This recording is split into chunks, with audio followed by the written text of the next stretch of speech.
ഭിന്നശേഷിക്കാരായ കുട്ടികളും അവരുടെ മാതാപിതാക്കളും നേരിടുന്ന വെല്ലുവിളികൾ അരങ്ങിലെത്തിച്ച് ഭിന്നശേഷിക്കാരായ കുരുന്നുകൾ.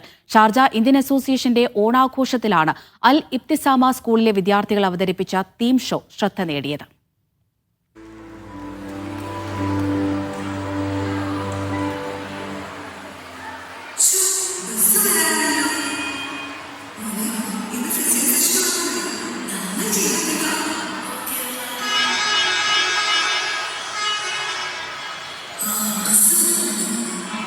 സമൂഹത്തിലെ autism, intellectual disability, down syndrome ബാധിച്ച കുട്ടികളുടെയും മാതാപിതാക്കളുടെയും പലവിധ പ്രശ്നങ്ങളാണ് അരങ്ങിലെത്തിച്ചത്.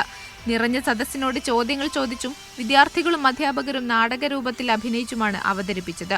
സമൂഹത്തിന്റെ മനോഭാവവും സമത്വത്തെക്കാൾ നീതിപൂർണമായ ആവശ്യത്തിനുമനുസരിച്ചുള്ള സഹായവും ചേർത്തുപിടിക്കലുമാണ് ഓരോ ഭിന്നശേഷിക്കാർക്കും ആവശ്യമെന്ന് മനസ്സിലാക്കി കൊടുക്കുന്നതായിരുന്നു പ്രമേയം.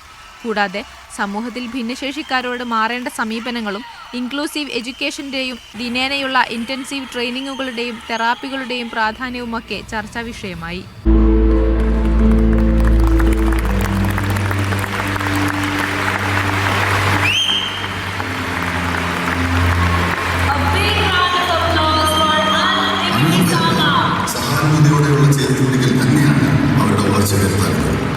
Stall Sharjah Indian association president Nisar Thelankara ഓണാഘോഷ പരിപാടികൾ ഉദ്ഘാടനം ചെയ്തു. Sreeprakash Purayath, Shaji John, Irshad Adam, Badriya Al Tamimi തുടങ്ങിയവർ ചടങ്ങിൽ സംസാരിച്ചു. Media 1 Dubai.